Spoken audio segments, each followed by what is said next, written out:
Quiero dar la palabra a nuestro presidente Vicente Patón para que explique qué va a ser el contenido de nuestra jornada. Aprovecho la ocasión para decir que ya tenemos con nosotros a la concejala Patricia García López de UPyD. Le pedimos que se ponga en la primera fila.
Esa falta de iniciativa, como se ha venido hasta ahora atropellada de obras, de realidades físicas, pues también yo creo que es el momento en el que las administraciones están poniendo en marcha una revisión de los modelos que tenemos sobre el patrimonio, la ley de patrimonio histórico, de la comunidad de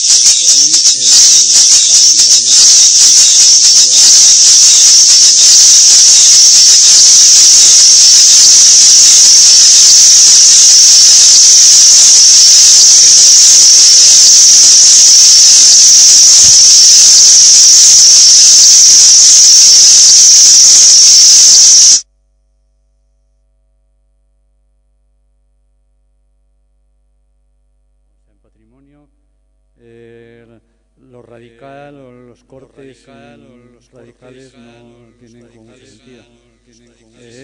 Debería ser acumulativo, es decir, debería recoger lo que ya se ha ganado en estos terrenos y mejorarlo, incrementarlo. En primer lugar, voy a comentar lo que es el Día Internacional de los Monumentos y Sitios, que es un día internacional propuesto por el Consejo Internacional de Como y aprobado por la Conferencia General de la UNESCO en 1960. Su fin es promover la toma de conciencia acerca de la diversidad del patrimonio cultural de la humanidad, de su vulnerabilidad y de los esfuerzos que se requieren para su protección y conservación. En Madrid no sabemos que se hagan celebraciones, de hecho no lo conocíamos hasta ahora. Sí sabemos que en algunos sitios como Andalucía o Cantabria sí se celebra, ya se viene celebrando, y bueno, pues nosotros queremos aprovechar también esta ocasión para lanzarlo dentro de la ciudad de Madrid. En estas jornadas, eso hay un tríptico que está de alguna manera especificado, pero lo voy a leer porque yo creo que es lo que explica lo que estamos haciendo estos días. Queremos informar y reflexionar sobre la importancia de la legislación en torno al patrimonio como instrumento de valoración y salvaguarda del mismo, y sobre una realidad en la que se constata, junto a algunos logros de las políticas de protección, la situación de riesgo y precariedad que sufren los bienes por su abandono y la acción del tiempo, pero sobre todo por las poderosas ambiciones especulativas y la falta de voluntad de las administraciones públicas. Estos son dos factores, son esos dos factores de riesgo, que todo lo que concierne al patrimonio está muy presionado desde lo económico. Este es un tema que nos ha llevado a dividir las jornadas o los encuentros entre lo legal, que va a ser hoy es una jornada de debate sobre legislación, y lo real, que va a ser un día de visitas. Es decir, vamos a comparar, que es siempre lo que ocurre con todas las legislaciones, que hay unas intenciones que pueden ser mejores o peores, pero luego hay una realidad que muchas veces se impone, y es tremenda, ¿no? Es tremenda porque no se queda corto todo el aparato, siempre se queda corto el aparato legislativo, o es insuficiente o es inadecuado. Entonces, lo real lo vamos, bueno, pues, de alguna manera a ver muy someramente con 2 visitas guiadas, una por la mañana el jueves 18, que va a concernir más a lo que es el centro histórico de la ciudad, ese caserío, esos bienes frágiles que son las propias construcciones comunes que hacen la ciudad, con todo lo que las envuelve. Y por la tarde ya lo que es el sustrato, ¿no? El sustrato, que es la arqueología de la ciudad, con una visita a todo el entorno más el entorno primigenio de Madrid, ¿no? Todo ese entorno casi árabe, en torno a la Plaza de Oriente, al Palacio Real, toda esa parte que es donde está el germen de la ciudad, y las Vistillas, que es la otra parte que está enfrente, que también son como los 2 cerros donde se origina en el Valle del Manzanares la ciudad de Madrid. Bueno, pues eso va a ser el día 18. Y nada más, ya le pasamos la palabra a la mesa técnica primera, que es la que va a tratar sobre la Ley de Patrimonio, y ya yo creo que va a ser muy interesante, personas que se han estudiado mucho el tema, con mucho conocimiento, y después de lo que queremos es que los turnos sean lo suficientemente intensos, pero tampoco muy largos, entre 10-15 minutos, para que luego haya un debate ciudadano. O sea, queremos que también el público, que además tenemos un público muy cualificado aquí, pues que pueda intervenir y se establezca el diálogo. Pues muchas gracias.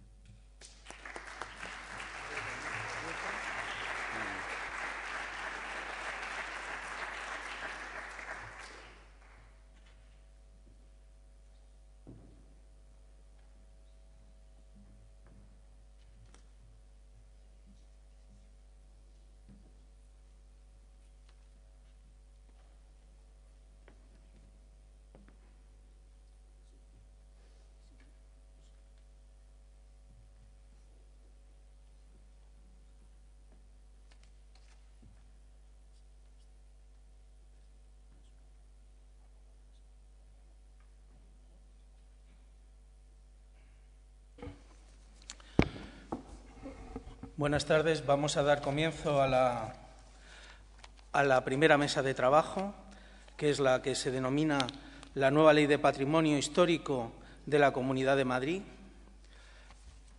Y contamos para ello con la presencia, y aquí lo diré por orden de intervención, de doña Isabel Baquedano Beltrán, que es arqueóloga. Posteriormente, doña Ana Yáñez, que es jurista de la Universidad Complutense de Madrid. Después intervendrá doña Alicia Torija, que es arqueóloga, miembro de la Asociación de Trabajadores y Trabajadoras de la Arqueología. Y, en cuarto lugar, intervendrá doña Amparo Berlinches. La primera interventora, la primera persona que intervendrá, doña Isabel Baquedano Beltrán, es licenciada en Prehistoria y Arqueología por la Universidad Autónoma de Madrid y acaba de presentar su tesis en la Universidad Complutense de Madrid. Es conservadora del Cuerpo Facultativo de Museos, desarrollando su actividad de 2004 a 2011 en el Museo Nacional Centro de Arte Reina Sofía, donde se ocupó de los depósitos. Fue responsable durante algún tiempo del Departamento de Difusión del Museo del Traje, llevando a cabo en él diversas tareas relacionadas con la divulgación a diferentes públicos. A lo largo de su dilatada carrera profesional ha colaborado y dirigido varios proyectos expositivos. Desde 2011 trabaja como técnico de patrimonio en la Dirección General de Patrimonio de la Comunidad de Madrid. Isabel es especialista en gestión de patrimonio, con especial incidencia en el campo del patrimonio arqueológico y los museos. Como arqueóloga ha colaborado y dirigido infinidad de trabajos de variadas cronologías a lo largo y ancho de la geografía española. Es autora de varios libros, capítulos de libros, catálogos de exposiciones, artículos científicos y tiene experiencia en publicación de obras de carácter divulgativo. Ha sido profesora del SEC, impartiendo la asignatura de Patrimonio Arqueológico y vocal de la Comisión para el Estudio y la Valoración de las Ayudas a los Proyectos de Arqueología en el exterior del Ministerio de Cultura. En la actualidad colabora en proyectos de investigación I+D de la Universidad Autónoma de Madrid. Sin más, tiene la palabra Isabel Baquedano. Buenas tardes a todos. Muchas gracias a la organización por invitarme a participar en esta mesa redonda. Les pido permiso y disculpas a la vez porque voy a leer mi intervención, dado lo limitado del tiempo, para no excederme mucho y poder luego debatir entre todos. Empiezo con ello. España, cuando yo nací al comienzo de los 60, era un país atrasado, con una dictadura. Para convertirnos en lo que ahora somos, lo único que teníamos que hacer era copiar un poquito las instituciones y la tecnología de otros países. Y veníamos de tan atrás que era muy fácil crecer muy deprisa y en todos los sentidos, también en la cultura. A finales de los 90 habíamos llegado a una situación en la cual la convergencia con los países desarrollados había finalizado. Nos habíamos abierto al exterior, nos habíamos incorporado a la Unión Europea, habíamos mejorado mucho nuestras instituciones. A partir del año 85 tuvimos una ley moderna de patrimonio histórico. En resumen, en 30 años pasamos de ser un país atrasado, con escaso interés, a ser un país moderno, a ocupar el puesto 10º o 11º de los países desarrollados, entramos en el G20 y podría seguir enumerando acontecimientos que, aunque parezca que no guardan relación con el tema a debatir en esta mesa redonda, creo que son importantes para reflexionar sobre de dónde venimos, dónde nos encontramos y hacia dónde queremos ir. El problema actual, tal y como yo lo veo, es que España ha llegado al límite de su modelo de crecimiento económico y posiblemente institucional, y ahora es perentorio cambiar las estructuras productivas y, sobre todo, el pensamiento, de una manera muy profunda. Tenemos que sentar las bases de nuestro crecimiento en el medio y largo plazo, y esto, además, se produce en un mundo que ha cambiado de una manera muy profunda. China y la India pues, serían unos ejemplos claros, y a tal velocidad que si te paras un momento es muy difícil dejar que solo piensen los demás, pasando la responsabilidad a los otros, las administraciones, los partidos políticos, los grupos mediáticos y de poder, y no intentar sentarse a cavilar como ciudadanos responsables que somos qué va a hacer mi país en y con el futuro. Somos un país que tiene problemas muy serios. Yo voy a centrarme en dos, la educación y la cultura, pues me parece importante señalar dónde estamos y cuáles son nuestras opciones y prioridades, y quizá desde una perspectiva más general entendamos mejor que tenemos que pensar mucho y bien sobre el patrimonio, que no es un tema que solo nos interesa a unos cuantos. En primer lugar, me gustaría señalar que tenemos una generación perdida. 750.000 jóvenes españoles ni estudian, ni trabajan, ni hacen nada con su vida, nada más que ver la televisión. Esto me lleva a plantear qué ocurre con la educación en nuestro país. Tenemos un sistema educativo que es un fracaso. Cuando salen los resultados de PISA, básicamente lo que hacen es un examen estandarizado a todos los niños del mundo entero. La tasa de abandono escolar en España solo la superan Turquía y Malta. Portugal y Grecia tienen mejores resultados académicos que nosotros y no tenemos ninguna universidad entre las 200 primeras. ¿Se imaginan ustedes que digo no tenemos ningún equipo de fútbol entre los 200 primeros del mundo? Con permiso de la chulería, se liaría la mundial en este país. Todos a protestar al Palacio de la Moncloa. No se hablaría de otra cosa en los medios de comunicación, pero la posición de nuestras universidades parece no importar. No podemos pretender ser un país en la frontera tecnológica y económica mundial sin forjar grandes estudiantes ni grandes profesionales. Las universidades son claves para el futuro. Si visitamos las 100 primeras, comprobaremos la cantidad de empresas que se han creado a su alrededor. Estoy segura que todos ustedes han utilizado o van a utilizar hoy Google. ¿Por qué existe Google? Pues Google existe porque Stanford tiene el mayor departamento de investigación del mundo. Eso es lo que necesita España. Nuestro sistema I+D+I es irrisorio. Seguimos siendo un país que no produce la cantidad de investigación y ciencia que necesita. Los españoles no somos más tontos que los americanos, ni que los rusos, ni que los chinos, ni que los alemanes. Somos igual de listos. Lo que ocurre es que en España no damos una oportunidad al crecimiento de la gente y no les damos la formación adecuada. Y el problema es que todos los cambios que hacemos en nuestro sistema educativo son meramente cosméticos. ¿Cuál es la primera medida que toma el Gobierno cuando llega al poder? Es que en vez de llamarse una asignatura Educación para la Ciudadanía, se va a llamar Educación Cívica, o el gran problema de qué hacemos con las clases de religión. No hay otro debate. Estas ideas están en la calle e importantes personalidades, como el catedrático de Economía de la Universidad de Pensilvania, Jesús Fernández Villaverde, por cierto, un español, las ha expuesto reiteradamente mucho más en profundidad y, desde luego, mucho mejor que yo. Les invito a ustedes a leerlo. Francisco Javier Abad Vélez, catedrático de la Facultad de Negocios y Ciencias Empresariales Unisabaneta, ha señalado que se está probando en Japón un cambio revolucionario, un plan piloto llamado Camino Valiente. Es un cambio conceptual en la educación que rompe todos los paradigmas. Es tan revolucionario que a los niños se les va a educar como ciudadanos del mundo, no como japoneses. En esas escuelas no se rendirá culto a la bandera, no se cantará el himno, no se vanagloriarán héroes inventados en la historia. Los alumnos ya no creen en que su país es superior a otros por el mero hecho de haber nacido en él. Ya no irán a la guerra para defender intereses de grupos económicos o de poder disfrazados de patriotismo. Entenderán y aceptarán diferentes culturas y sus horizontes serán globales, no nacionales. Imagínense ustedes, esto se está produciendo en estos momentos en uno de los países más conservadores del mundo. Y permítanme otra chulería, nosotros a por uvas. El programa, con una duración de 12 años, está basado en los siguientes conceptos: 0 patriotismo, 0 material de relleno y 0 tareas. Y solo tiene 5 materias: aritmética para el negocio, lectura, los niños empiezan leyendo una página del libro que ellos eligen para pasar después a leer un libro a la semana, civismo, pero entendido como el respeto total a las leyes, al valor civil, a la ética, el respeto a las normas de la convivencia, la tolerancia, el altruismo y el respeto a la ecología, computación, Office, Internet, redes sociales, negocios online, 4 idiomas, 4 alfabetos, 4 culturas, 4 religiones. Otra vez, pásmense ustedes, ¿cuáles son las culturas elegidas? Obviamente la japonesa, la americana y la china no necesitan mayores discusiones, y la otra, la española. Es uno de los motivos por los que he traído este ejemplo a colación. Los japoneses sí creen en nosotros. ¿Cuál será el resultado de este programa? Pues el resultado serán jóvenes de 18 años que hablarán 4 idiomas, conocen 4 culturas, 4 alfabetos y 4 religiones. Son expertos en el uso de las computadoras, leen 52 libros al año, respetan la ley, la ecología y la convivencia, manejan al dedillo la aritmética de negocios. Con estos jóvenes japoneses tendrán que enfrentarse las nuevas generaciones de españoles, pero nosotros no estamos en eso. La educación en nuestro país no es prioritaria, a pesar de que necesitamos un nivel educativo alto, buenos empresarios, buenos profesionales, ciudadanos cultos, librepensadores. Quizá por eso esto es revolucionario, subversivo.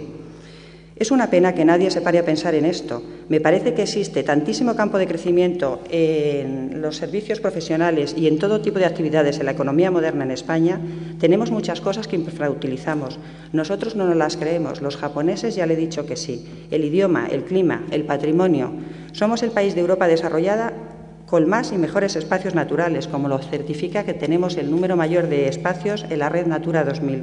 Una sociedad amable, buenos servicios médicos. Por eso somos una potencia turística y estamos entre los 10 países preferidos para la inversión extranjera.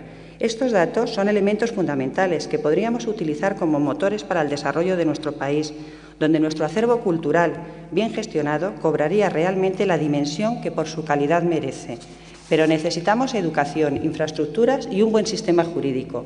Y eso son cosas que deberíamos demandar con urgencia, ya que, desgraciadamente, y nuevamente es mi opinión personal, no las tenemos, pero tampoco las demandamos. Si echamos un vistazo a la historia de España en lo referente a la salvaguarda de nuestro patrimonio, nos damos cuenta que está llena de grandes tragedias culturales que invitan a la melancolía. Nuestro ingente patrimonio cultural no solo ha sido destruido por catástrofes naturales o por el efecto devastador de las sucesivas desamortizaciones del siglo XIX, por las guerras de la independencia o la guerra civil. La destrucción se ha acelerado, sobre todo en los cascos históricos, desde mediados del siglo XX, acrecentada por groseros errores de planificación urbanística y otras calamidades, por la voracidad especulativa permanente, el mal funcionamiento de las administraciones públicas, el simple abandono, la dejadez, nuevamente la incultura y la falta del respeto a la legalidad vigente, que han convertido un buen número de ciudades históricas de nuestro país en lo que yo califico ciudades perdidas, en espacios en los que solamente emergen de vez en cuando, como recordaba hace ya casi 100 años Leopoldo Torres Balbás, islotes con algún resto patrimonial, restos del antiguo esplendor que albergaron, rescoldos de la brillantez que sustentaron algunas de las ciudades únicas en el mundo, destruidas en el siglo pasado con total impunidad. El preámbulo de la Ley de Patrimonio Histórico Español del año 85 dice, entre otras cosas, el patrimonio histórico español es una riqueza colectiva que contiene las expresiones más dignas de aprecio en la aportación histórica de los españoles a la cultura universal. Su valor proporciona la estima que, como elemento de identidad cultural, merece a la sensibilidad de los ciudadanos. Todos los medios de protección y fomento que la ley establece solo cobran sentido si al final conducen a que un número cada vez mayor de ciudadanos pueda contemplar y disfrutar las obras que son herencia de la capacidad colectiva del pueblo. Porque en un Estado democrático estos bienes deben estar adecuadamente puestos al servicio de la colectividad, en el convencimiento de que su disfrute facilita el acceso a la cultura y que ésta, en definitiva, es el camino seguro hacia la libertad de los pueblos. También la Ley de Patrimonio Histórico de la Comunidad de Madrid del año 98 fundamenta en su preámbulo la importancia que esta norma otorga a los ciudadanos madrileños y dice, entre otras cosas, porque la cultura, como Ortega definió la filosofía, si es algo de verdad, si es algo, no puede ser una gris y nula cosa que pasa en las cátedras, sino algo que pasa en cada uno de nosotros, que es cada uno de nosotros. Cuanto más conocido sea el patrimonio, más se fortalecerá frente al expolio y más se enriquecerá. De ahí la inexcusable necesidad de todos los medios de comunicación social y el sistema educativo se conviertan en piezas fundamentales del conocimiento del patrimonio histórico de la Comunidad de Madrid. Los poderes públicos están obligados a satisfacer las necesidades culturales de la sociedad. Por lo tanto, el patrimonio histórico entra dentro del campo de los derechos fundamentales del ciudadano recogidos por la Constitución española. Después de leer reposadamente la ley que venimos a debatir, mi opinión es que con su redacción se han intentado resolver con honestidad los problemas del presente, recogiendo en su espíritu una simplificación de la norma para una mayor comprensión por los ciudadanos. Tiene grandes aciertos, como el cambio en el régimen sancionador, mucho más real y por ello aplicable, donde además en algunos supuestos se incorpora un plazo ajustado para la restitución del bien a su estado original. Denominaciones novedosas como la categoría de hecho cultural, la inclusión de un título del impacto territorial, pero, y nuevamente es mi opinión, podría ser más ambiciosa cara al futuro, en la línea en la que he comenzado mi disertación. El problema de las leyes es que en su ejecución participan numerosas personas, pero ningún filósofo. Y créanme, ellos son muy necesarios. Pondré un ejemplo. La arqueología, antes de la Ley de Patrimonio del 85, se desarrollaba de una forma muy determinada, siendo básicamente universitaria. A partir de este momento, con el apoyo de la nueva norma y con el traspaso de competencias a las comunidades autónomas, la profesión cambió de una manera sustancial. Creo que cuando superemos esta brutal crisis económica actual ya no será la misma, pero esto no se refleja en el nuevo texto. La destrucción del patrimonio arquitectónico, arqueológico y natural fue asumida durante el siglo pasado como inevitable. Conservar y progresar parecía incompatible. La Ley del 85 nuevamente fijó el marco teórico y trasladó las competencias en materia a las administraciones local y autonómica. La arqueología urbana adoptó a finales de los 80 el apelativo de urgencia y supeditó su actividad al ritmo creciente que imponía la promoción inmobiliaria. Después pasamos, en otra vuelta de tuerca conceptual, a hablar de arqueología preventiva. Esto es importante. En muchos de estos proyectos, los arqueólogos hemos actuado como mediadores de todo el proceso. Aunque las reglas del juego están claras desde hace 30 años, en ocasiones se producen distensiones o tensiones, mejor dicho, por la confrontación de intereses diversos. A resolver estas fricciones debe de entrar la Administración pública. Con este espíritu, por ejemplo, la Ley del 85 nuevamente señaló la obligatoriedad de desarrollar planes especiales como instrumentos de protección. Una comunidad próspera y rica como la de Madrid, locomotora del desarrollo económico del país, no puede permitirse una incorrecta ordenación de su territorio ni una agresión de sus valores ambientales. Debe encontrar en el respeto de sus bienes patrimoniales una nueva seña de identidad, apostar por la búsqueda de un futuro esperanzador en la economía de la cultura y por el diálogo con un pasado que sin duda enriquece a la comunidad. En cuanto a los bienes arqueológicos, no podemos olvidar que se relacionan de una manera especialmente intensa con el territorio que los acoge y también los explica. Suelen estar ocultos y por ello están más desprotegidos que otros bienes patrimoniales. A ello se suma, para su desgracia, que pueden alcanzar enorme valor material, científico y hasta simbólico, lo que les hace especialmente proclives a la sustracción, a la destrucción impune o a la especulación. Por eso han sido tan útiles figuras como de protección como el dominio público para la arqueología, como una manera de salvaguardar todos los yacimientos, independientemente de que sean o no conocidos. El progreso y la conservación del patrimonio no solo no son antagónicos, sino que además son perfectamente compatibles si se encuentra el equilibrio y además ambos benefician a la sociedad. Es algo que las leyes han tratado de impulsar y facilitar, planteándose los límites y reorientando muchas veces el quehacer económico para bien. En ciudades como Mérida, Cartagena, Burgos o Toledo, hace 30 años no se concebía que la puesta en valor del patrimonio llegase a ser un motor económico fundamental de estas ciudades. El turismo en Cartagena, por ejemplo, ha crecido de forma exponencial en los últimos 10 años y, como todos ustedes se imaginarán, no van a ver la refinería o las pocas industrias que tiene la localidad, sino porque se ha sabido en esta población articular y ejecutar un potente eje cultural basado en la arqueología y en los museos, que ha revalorizado la ciudad económica y culturalmente y ha conseguido algo mucho más importante, bajo mi punto de vista, que sus habitantes no vivan de espaldas a su patrimonio, sino todo lo contrario, que lo defiendan como propio y estén orgullosos de él. Mi última reflexión la llamo ética y conciencia. La ley es fundamental, pero al final, como señalaba el poeta clásico Quintiliano, todo deriva de la ética de todos los agentes implicados y, sobre todo, del grado de concienciación que tengan sobre la importancia de estudiar y de valorar el pasado. El de la concienciación es un asunto que compete a todos, arqueólogos, historiadores del arte, arquitectos, a la Administración, a los promotores, a los políticos, a los ciudadanos, a todos los interesados y a todos los que trabajamos sobre los bienes culturales. Soy optimista y, por ello, estoy convencida de que el paso del tiempo juega al favor del patrimonio en España. Su estudio y conservación son cuestiones de conveniencia e interés general para toda la sociedad. El patrimonio es un activo para la ciudadanía, que la prestigia y transmite una imagen positiva de ella al exterior, y también un activo económico. La cultura, a la postre, es la que mueve las conciencias de los ciudadanos y la sociedad, y debemos cuidarla. En tiempos de crisis como los actuales, al final la cultura sufre. Por eso es importante el arroparla. Por ello es fundamental que el modelo de gestión que elijamos, sea cual sea el que se escoja, si queremos mantener nuestra riqueza patrimonial, es necesario ejercer una gran capacidad de control por parte de las administraciones públicas. El reto que ahora se nos presenta es aprender de la experiencia, potenciando lo que se ha demostrado positivo y corrigiendo lo que está ya probado que es erróneo.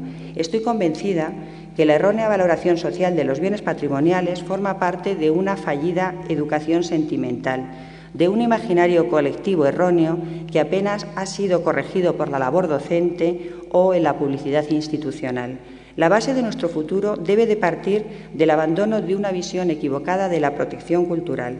Es necesario, a partir de la difusión, pensar en una necesaria definición o redefinición social de este patrimonio. La difusión y el conocimiento del acervo cultural de los pueblos es un deber y un derecho de todos los ciudadanos y una obligación de todas las administraciones públicas. Desgraciadamente, la mayoría de las leyes existentes no dan el espacio que merece la difusión y la puesta en valor de los bienes patrimoniales. Todo esto que les he relatado rápidamente a vuela pluma es un problema o varios problemas que solo pueden encauzarse desde la coordinación institucional, el conocimiento mutuo de todos los implicados e interesados. El patrimonio es una realidad que debe de interesar a todos, puesto que está incluido cada una de las parcelas del conocimiento humano en él, el ámbito docente, el administrativo, el legislativo, el ciudadano, formando entre todos una especie de retórica del pasado, pues constituye una parte fundamental de la identidad de los pueblos. Parafraseando al poeta Gabriel Celaya, cambio la palabra poesía por la del patrimonio, el patrimonio es un arma cargada de futuro. Me gusta pensar que lo llamamos patrimonio porque nos pertenece a todos por herencia, por eso debemos de cuidarlo. Debemos intentar incardinar un diálogo donde el patrimonio, la cultura y los espacios naturales se unan para, a la vez que puedan funcionar como un motor de enorme importancia económica, desarrollen la identidad de nuestro país, cuyas creaciones a lo largo de la historia han sido de tal importancia que sin ellas no sería posible entender ni al hombre actual ni la cultura universal. Para finalizar y como última reflexión, espero que los retoques que sin duda se darán al proyecto de ley en la Asamblea de Madrid miren al futuro y sirvan para mejorar esta importante norma legal con las aportaciones de todos. Como decía Cicerón en una de sus frases más célebres, que las armas cedan paso a las togas. Muchas gracias.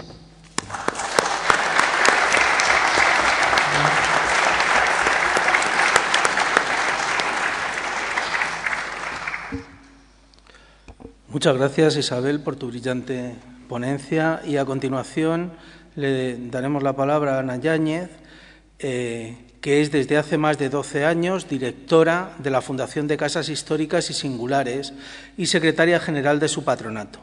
También es profesora de Derecho Administrativo de la Facultad de Ciencias Políticas y Sociología de la Universidad Complutense de Madrid y profesora de Legislación sobre museos, patrimonio cultural y fundaciones en diferentes másters de universidades españolas. Ha participado y participa en diversos proyectos de investigación relacionados con el régimen jurídico del patrimonio histórico e igualmente ha publicado y dictado conferencias sobre dicha materia a nivel internacional. Ha sido profesora visitante de la Benemérita Universidad Autónoma de Puebla en México y forma parte del Grupo de Investigación Complutense sobre Patrimonio Arqueológico, haciéndose cargo de su vertiente jurídica y administrativa y de gestión. Sin más, tiene la palabra Ana Yáñez. Muchas gracias. Gracias a Madrid, Ciudadanía y Patrimonio por cursarme esta invitación para estar hoy aquí con ustedes y gracias también a la sección de Arqueología del Ilustre Colegio de Doctores y Licenciados en Filosofía y Ciencias de la Comunidad de Madrid por el trabajo que vienen haciendo desde el mes de enero y desde antes, pero desde el mes de enero que yo conozca, con una serie de documentación, de comparación entre textos normativos, proyectos, anteproyectos, borradores, que por lo menos a mí me ha facilitado mucho el trabajo de intervenir hoy en este cuarto de hora. Es también un placer compartir mesa con Isabel, con Alicia, con Amparo, por supuesto también con Paco, y estoy muy de acuerdo con bastante de acuerdo con las cosas que ha dicho Isabel. No sé qué tal sería una mesa de trabajo entre políticos, legisladores y filósofos, pero todo sería cuestión de plantearlo, ¿no? Cuando leí el título de estos encuentros, pensé que estaría bien que en los próximos o en algún momento, además de hablarse de lo legal y de lo real, como decía también nuestro presentador, se hablará de lo legal real, es decir, de aquello que conjugara ambas facetas, aquello que partiendo de lo jurídico incidiera sobre una realidad de forma visible o aquello que partiendo desde la realidad se viera modificado por el derecho. Antes de entrar en algunos de los pormenores de la ley o del proyecto de ley de Patrimonio Histórico de la Comunidad de Madrid, me gustaría en primer lugar recordar el papel que cumple el derecho como motor de cambio social. Es decir, estamos muy acostumbrados a ver el derecho como un instrumento, como una herramienta casi de apagafuegos. Es decir, surge el problema y ¿qué hay que hacer? Modificar las leyes. Surge un problema y ¿qué debemos plantear? Una nueva ley. Es indudable que el derecho tiene ese papel de ir solventando los problemas que la realidad nos va ofreciendo y además es que no puede ser de otra forma. ¿Cómo vamos a regular los delitos informáticos si no se ha inventado todavía el ordenador? Es lógico que el derecho vaya detrás de la realidad.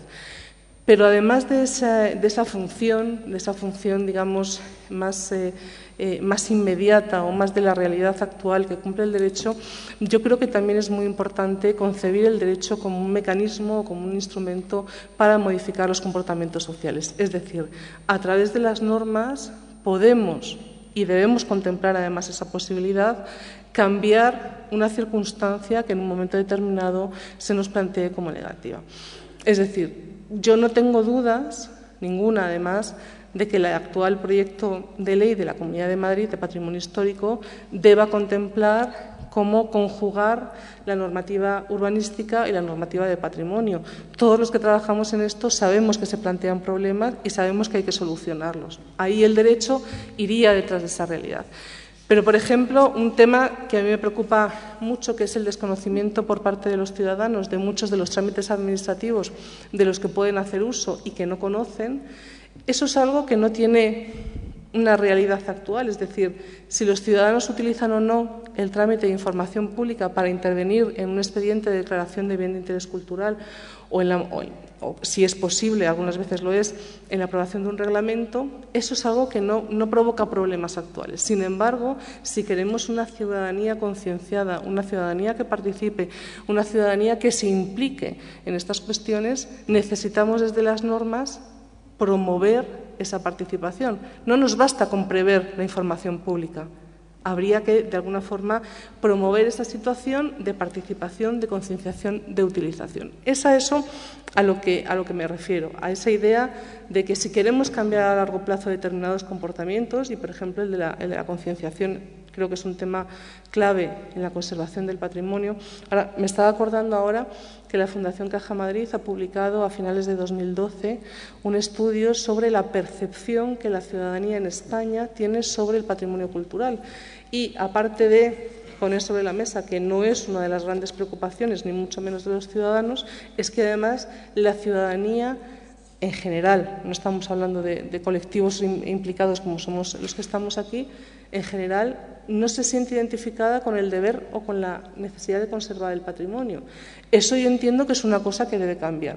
Y eso es una cosa que debe cambiar utilizando el derecho desde esa perspectiva que estaba comentando de instrumento para el cambio o como motor de cambio, como posibilitador del cambio en determinados comportamientos sociales. En segundo lugar, quiero poner de manifiesto cuáles han sido las cuestiones que más dudas me han planteado a la hora de leer y analizar este proyecto de ley de patrimonio histórico de la Comunidad de Madrid.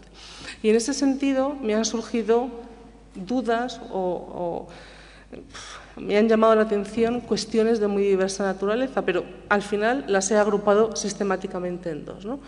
Hay algunas cuestiones que no me gustan, hay algunas cuestiones que me parecen un paso atrás, hay algunas cuestiones que me parece echar por tierra muchas de los avances que hemos conseguido en los últimos 30 años, como decía Isabel. Pero, salvo determinados engarces menos concretos, es difícil decir que hay un incumplimiento de una norma. Entonces, bueno, pues son modelos que pueden no gustarnos, pero que difícilmente podemos acusar de ilicitud porque entran dentro de lo posible.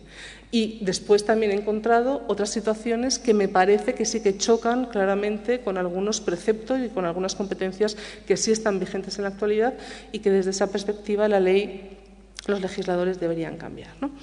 Dentro de las primeras cuestiones, aquellas que suponen encontrarnos con un modelo que quizá no nos guste o que quizá suponga dar un paso atrás, el que más me ha llamado la atención, y voy a hacer incidencia en ello, es lo olvidado o lo olvidados que quedamos los ciudadanos en esta nueva ley de patrimonio histórico español.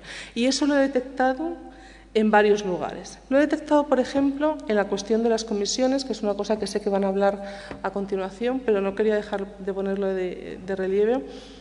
Las comisiones locales se podrán constituir en los municipios que tengan declarados conjuntos históricos. Se podrán, pero también se podrán no constituir. Es decir, que es una opción que permite una cosa u otra. Es decir, que un órgano colegiado que permite que los ayuntamientos, como entidad competente en determinadas materias, puedan actuar, queda de una forma desdibujada y se pueden constituir y se pueden también no constituir. Algo similar pasa con el Consejo Regional de Patrimonio Histórico. Frente al borrador primero se ha mantenido el Consejo Regional de Patrimonio Histórico como órgano consultivo para la Administración, pero también tanto su composición como cuando la Administración debe consultar está lleno de podrá. Y ese podrá significa que también podrá no consultarse o podrá no incluirse. Desde esa perspectiva, todos sabemos que las normas que contienen esas regulaciones tan ambiguas normalmente son de escaso cumplimiento. Pero no solamente eso, es que también la iniciación de los expedientes de declaración de BIC solamente se pueden iniciar de oficio, es decir, solo la Administración los puede iniciar.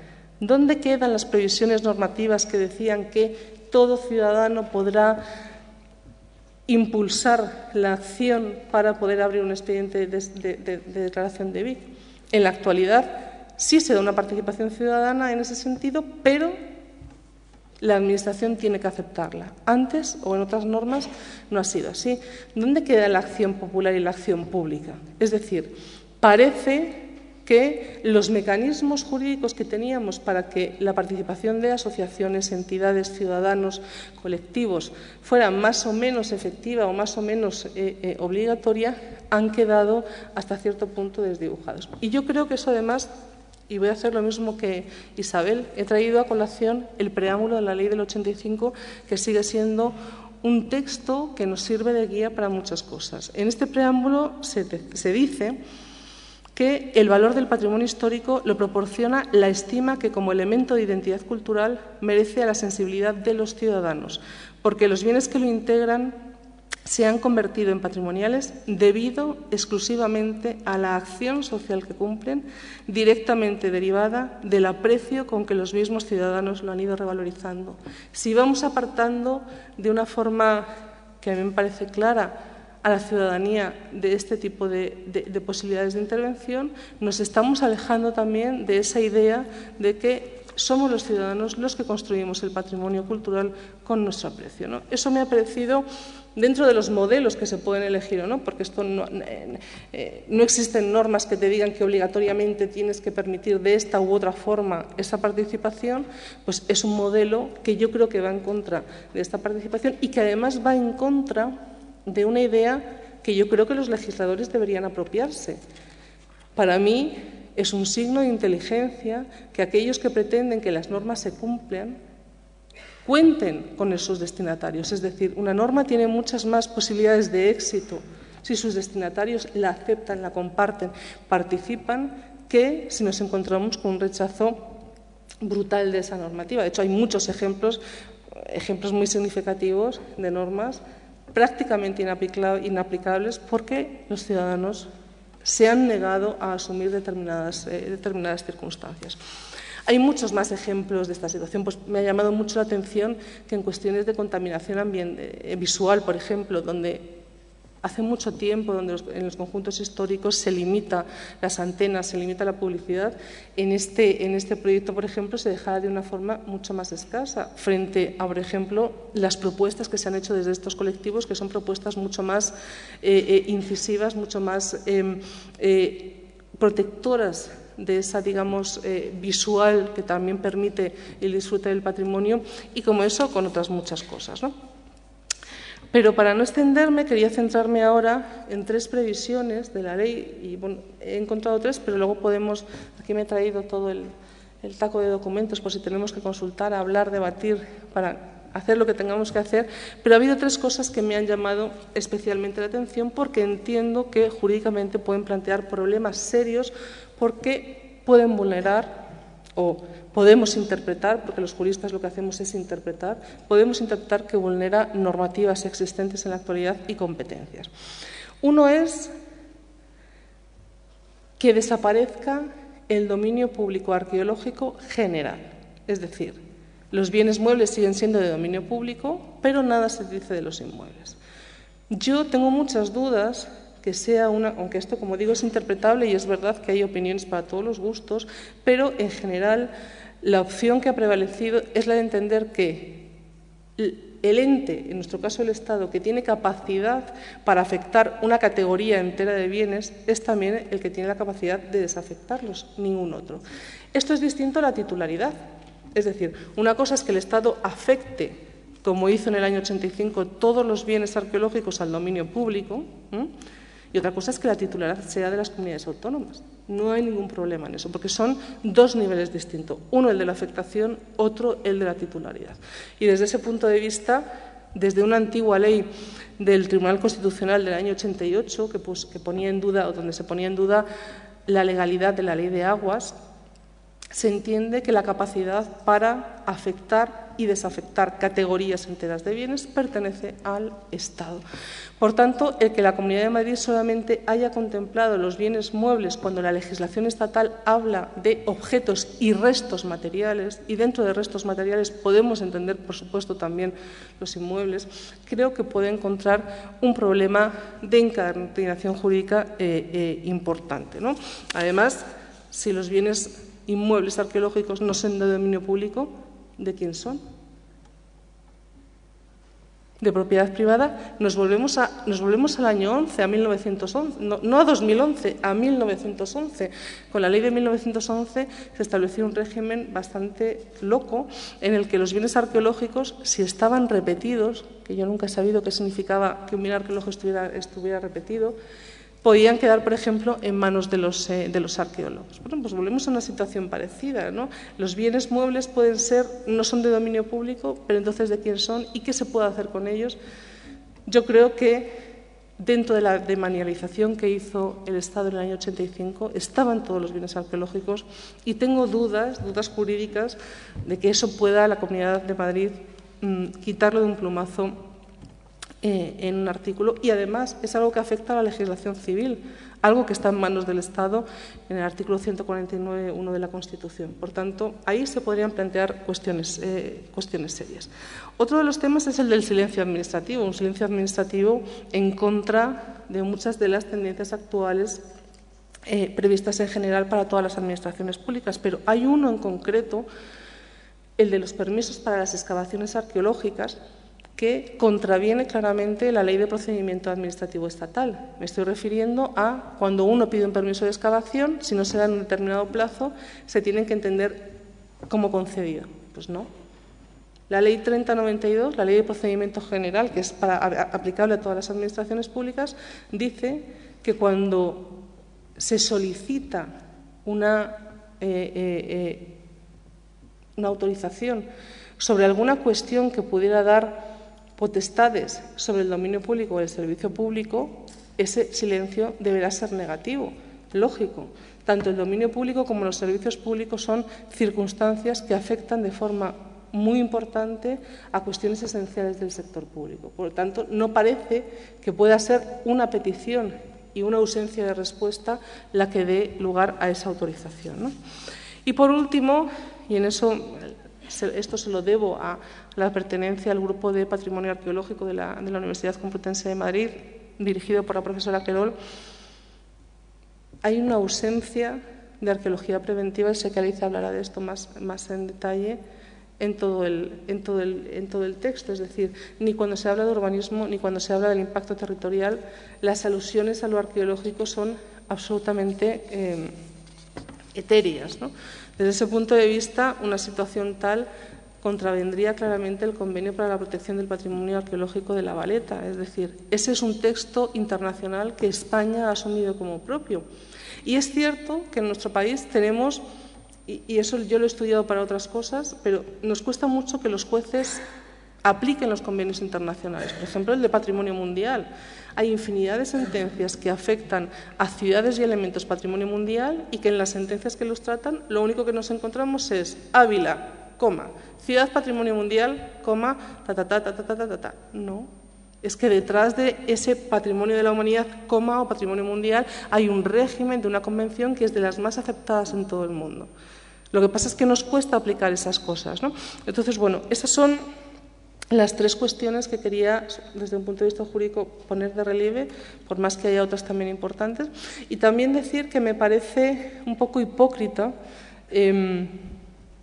pensar que esta ley responde a un momento económico de crisis. Efectivamente, estamos en un momento económico de crisis, pero yo creo que las leyes, o eso nos enseñaban en la Facultad de Derecho, veremos si es que tenemos que cambiar nuestros discursos, las leyes son disposiciones que de alguna forma tienen carácter de permanencia y que tienen que estar por encima de las situaciones particularizadas.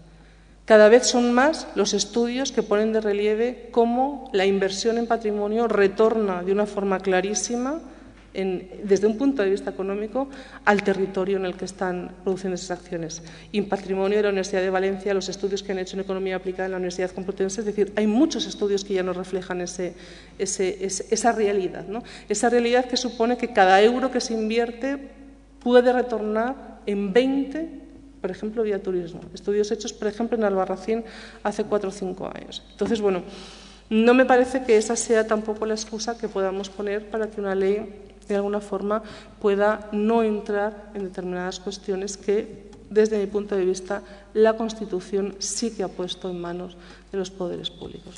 Y nada más, muchas gracias.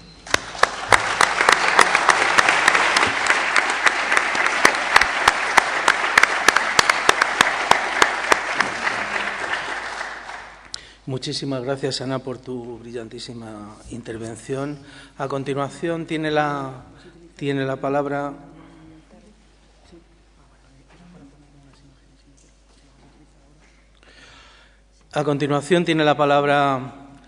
Alicia Torija, que es nacida en Madrid, ha realizado sus estudios. Por favor, Jaime, por favor.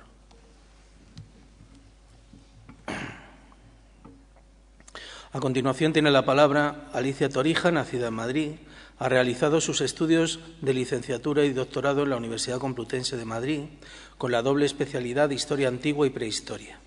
Ha realizado también estudios de Filología Clásica, Lenguas Antiguas y estudios de Museología. Ha sido becaria en el Consejo Superior de Investigaciones Científicas, sección de Oriente Antiguo y Biblia. En España, la Cambridge University y la Newberry Library de Chicago. En los últimos 20 años, además de numerosas publicaciones de carácter tanto divulgativo como científico, Alicia ha dirigido y participado en cerca de 100 intervenciones museísticas por toda la geografía de España, así como en otros países como Egipto o Siria. Sus trabajos se han desarrollado tanto en prospecciones como en excavaciones y asentamientos, obras lineales, excavaciones urbanas, rehabilitaciones y musealización de espacios. Ha coordinado equipos de yacimientos cuya cronología va desde el 8000 BP hasta la actualidad. Ha sido profesora durante 7 años de las asignaturas de Gestión de Patrimonio Cultural e Historia de Madrid en el Consorcio de Universidades Americanas y ha trabajado durante 2 años en un proyecto del Museo Arqueológico Nacional. Ha sido durante 3 años consultora de la UNESCO dentro del Centro de Patrimonio Mundial. En la actualidad participa como gestora cultural del programa Formarte de la sección de Protección del Patrimonio Histórico del Ministerio de Cultura y es secretaria de AMTA, la Asociación Madrileña de Trabajadores y Trabajadoras de la Arqueología. Sin más, tiene la palabra Alicia Torija. Buenas tardes a todos. Muchas gracias, Paco, por la presentación. Voy a intentar tomar un poco tiempo, a ver si me ajusto y en vez de 15 minutos son 12, para que haya un poco de debate porque me parece muy interesante. Estoy aquí en nombre de ANTA, como su secretaria, la Asociación Madrileña de Trabajadores y Trabajadoras en Arqueología, que tienen una vida algo no tan larga como nos gustaría, pero interesante, pero que tienen un punto, yo creo que muy llamativo, que es en mayo del año pasado. En mayo del año pasado tenemos conocimiento de este borrador, de esta ley, entonces el año pasado borrador, y también como asociación entramos a formar parte de Madrid Ciudadanía y Patrimonio, que, oído el listado extenso que nuestro secretario ha hecho de esa cantidad de asociaciones, yo creo que a los socios de ANTA nos produce un poco ese efecto terapéutico de decir, no estamos solos, hay más gente a la que le interesa el patrimonio. Vicente ya ha presentado un poco el motivo por el cual se hacen las jornadas, este 18 de abril, que celebra ICOMOS y también UNESCO, pero cada año se escoge un tema como hilo conductor de esa celebración. Y este año el tema es el patrimonio de la educación. De la educación visto desde 2 maneras, la propia educación como patrimonio y la necesidad de educar en el patrimonio. La verdad es que las palabras de Isabel a propósito de la educación han servido perfectamente de presentación a este tema. Sin duda, educar es absolutamente fundamental para sembrar ese interés y esa necesidad de proteger el patrimonio. Quizás uno esperaría que en una ley hecha en el siglo XXI la palabra educación figurase repetidas veces. Solamente hay que utilizar un buscador para ver que la palabra educación no aparece ni una sola vez, repito, ni una sola vez en el texto de la ley. Mi discurso no va a ser un discurso perfectamente hilvanado. Voy a intentar cubrir distintos aspectos de la ley, pensando sobre todo en aquellos que no lo habéis leído. Y entonces esto es de alguna manera una lluvia de ideas, por eso esta imagen. Y esta ventana se puede ver desde dentro o se puede ver desde fuera. Yo quiero decir que mi posición es desde fuera, quiero decir que me estoy mojando y puedo decir, para empezar, que no voy a ser tan tibia con mis compañeras y voy a decir que la ley no me gusta nada. También así generamos un poco de debate. Por si alguien está interesado en consultar el texto, aquí os he puesto el 27 de marzo, o sea que realmente está recién publicada en el Boletín Oficial de la Asamblea de Madrid, y debajo tenéis el enlace y tenéis aquí como proyecto de ley el 1/2013 de Patrimonio Histórico de la Comunidad de Madrid. Como os decía, el año pasado conocimos el borrador. El borrador se envió a distintos órganos consultivos. Algunos que no éramos órganos consultivos pensamos que como ciudadanos teníamos el deber de opinar sobre una ley en la que trabajamos, que conocemos, y hicimos un trabajo muy extenso de alegaciones y eso fue un poco el embrión de dar un poco batalla para que el borrador no se convirtiese directamente en una ley. Hemos de decir que la ley que tenemos ahora es no muy diferente al borrador, pero sí ha mejorado en general el borrador. Aún así, está muy lejos de nuestros deseos o nuestras aspiraciones. En el mes de noviembre, visto que la ley progresaba, decidimos crear, en unión con el Colegio de Doctores y Licenciados, un grupo de trabajo que aunase a distintos profesionales para poder pensar en un texto lo más amplio posible, lo más lleno de puntos de vista, de facetas, que no dejase cosas fuera de este texto.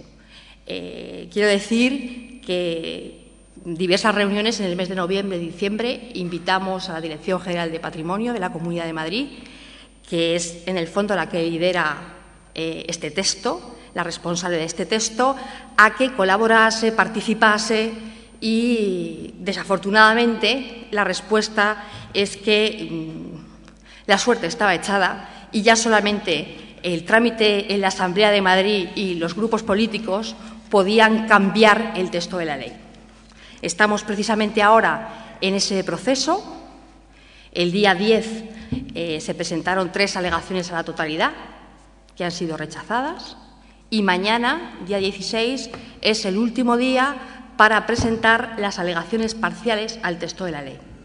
El grupo de trabajo, como decía Ana, nos ha servido para tener mucho material para poder trabajar esas alegaciones e intentar que la ley sea un poco mejor. Esta es una visión romántica de la arqueología. Yo voy a hablar de bastantes cosas, pero sobre todo voy a hablar de arqueología. Ayer salía un artículo publicado en El País que hablaba un poco de la oposición entre las dos ideas, ¿no? La romántica y la económica. Bueno, esto es la recuperación de los monumentos a propósito de la construcción de la presa de Asuán, que da lugar a la Convención de Patrimonio Mundial de 1972. Es decir, han pasado muchos años. No podemos decir que Egipto fuese el país más desarrollado del mundo y, sin embargo, era posible conciliar el progreso con la conservación del patrimonio. No puede ser que en el siglo XXI no seamos capaces de llegar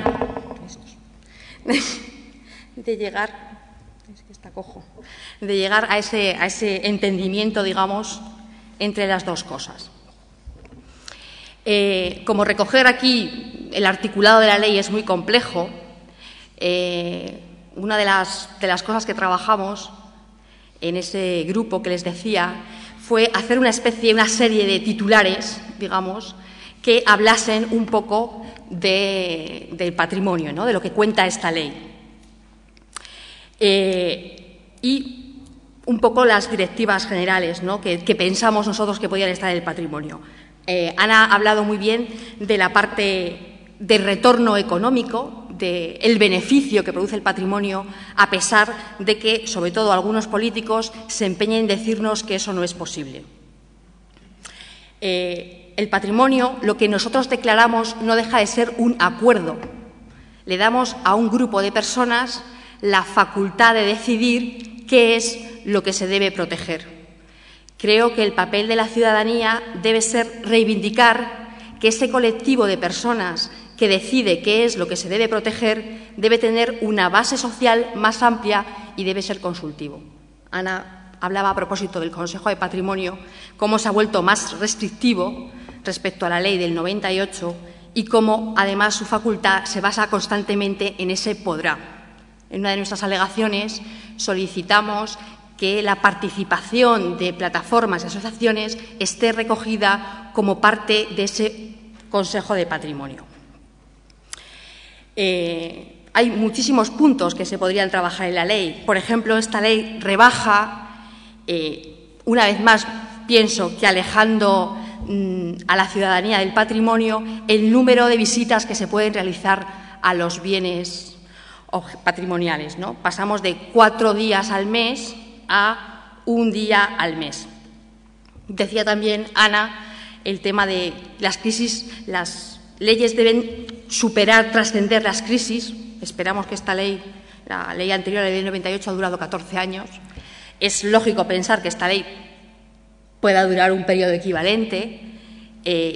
Esperemos que la crisis no dure 14 años y que efectivamente esta coyuntura no haga que la ley sea una ley que en realidad está desprotegiendo el patrimonio, ¿no? Esa es nuestra idea.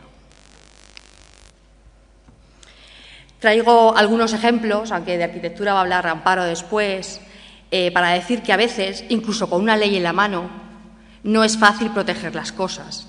Esto es el frontón Betty High y ahora mismo está declarado BIC, gracias a una iniciativa ciudadana. Estas son unas fotos del estado en el que se encuentra. Este es el Teatro Albéniz. Una sentencia del Tribunal Supremo decidió que debía incoarse expediente para declararlo BIC, para darle la máxima protección, a pesar de un informe previo que pensaba que no tenía interés. El interés en este caso viene dado por el patrimonio inmaterial, algo que no aparecía en la ley del 98 y que afortunadamente sí recoge esta nueva ley. Una vez más, ha sido un movimiento ciudadano el que ha solicitado esta incoación que, por el momento, no está hecha todavía.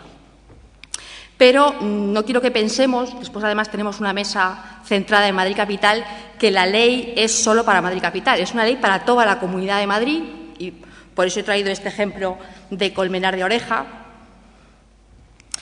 Y el tema de las comisiones locales, sobre todo en los cascos, este va a ser uno de los conjuntos históricos que recién se ha declarado, es uno de los temas que también nos preocupa a los arqueólogos. A propósito de la arqueología, también yo he traído aquí la ley del 85, que tendrá la ley del 85, a propósito un poco de lo que es el patrimonio arqueológico, y siempre con esa coletilla de aquellas cosas que utiliza en la metodología arqueológica. Esta es la definición de yacimiento que propone la ley actual. El capítulo 5 es el que se dedica al patrimonio arqueológico. Creo que es, con diferencia, el capítulo más desfavorecido de la ley que nos presenta la Comunidad de Madrid. El patrimonio arqueológico sufre un retroceso grandísimo respecto a la ley del 98. Simplemente la lectura del texto ya produce un poco ese vértigo de no entender muy bien ni siquiera lo que dice. Hablaba Ana antes de la importancia de las convenciones internacionales. Esto es la Convención Europea para la Protección del Patrimonio Arqueológico. Es de 1992, es decir, ha cumplido 20 años. España la ratificó en 2011. Aparece publicada en el Boletín Oficial del Estado. En teoría, es de obligado cumplimiento. He recogido aquí, no voy a leer nada, voy a pasar muy por encima, algunas de esas cosas. La creación de reservas arqueológicas, incluso cuando no hay restos visibles. Hemos hablado antes de la sensibilidad de este patrimonio, de lo que no se ve. Hemos hablado de la importancia, lo ha dicho ahora también, pero creo que hay que repetirlo, de la obligatoriedad de la autorización en las excavaciones, de que esas excavaciones se realicen de una manera científica, de que estén realizadas por personas capacitadas, de que la arqueología y los planes de desarrollo urbanístico vayan de la mano, que los estudios de impacto medioambiental tengan en cuenta la arqueología, las excavaciones arqueológicas y, de lo que hablaba antes Ana, la arqueología preventiva. No hay nada de esto recogido en la ley. Como les digo, es un gran paso atrás. Por supuesto, como decía antes, tampoco está recogido dos artículos de la Convención de Valeta, que son el 7 y el 9, a propósito del tema de la educación. He puesto aquí estas imágenes un poco diversas a propósito de lo real y de lo legal, porque a veces la realidad cambia muy rápido y imágenes como esta que vemos de los futbolistas de un equipo de fútbol, como decía antes Isabel, subidos a un monumento, nos parecen una cosa muy del pasado. Tampoco han pasado tantos años de esta foto, es de 2008. A la derecha tenemos una foto de esa maqueta, de ese proyecto Eurovegas, que pensamos que se va a ver favorecido por esa laxitud del proceso administrativo que requiere el patrimonio arqueológico.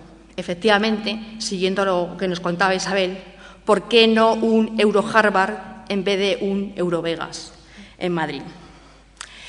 Cosas como esta, quiero decir que ya han pasado, tampoco es una novedad. Aquí les he recogido una imagen pone Parque Warner. Ya hace muchos años, o unos cuantos años, tuvimos en la Comunidad de Madrid un proyecto que también parecía que iba a ser de alto impacto, que se enfrentó de alguna manera a la arqueología. Quiero de todas maneras decir, o desambiguar la opinión que puedan tener algunos de que la arqueología se puede combinar con el progreso. Cuando uno lee estas notas de prensa que han aparecido en los últimos días y en vez de irse a la nota de prensa se va directamente a los comentarios que hay abajo, causa profunda tristeza, o a mí por lo menos me la causa, leer que hay gente que dice que el patrimonio no sirve, que en este momento hay cosas más importantes. Por eso pienso que la educación es muy importante. Hace 2 semanas estuve en una conferencia bastante interesante a propósito de la economía de las políticas culturales. La verdad es que pensé que hablarían, entre otras cosas, de patrimonio. Es un tema del que no se habló, pero dijeron una frase que a mí me gustó, era a propósito de los ministerios. Aquí lo podríamos trasladar a las consejerías. Hay 2 tipos de consejerías, las de las cuentas y las de los cuentos. Parece ser que estamos en un modelo, a pesar de la crisis que vivimos, a pesar de ver que el ladrillo ha sido un modelo que ha dado muy malos resultados, ese es el modelo que sigue predominando. Y, con frecuencia, el patrimonio se queda en ese mundo romántico del que hablaba ayer el periodista. Este modelo, por desgracia, sigue existiendo en el imaginario de muchos y, con una ley como la nuestra, es posible que haya algunas personas que piensen que son o pueden ser Indiana Jones y excavar sin un permiso arqueológico.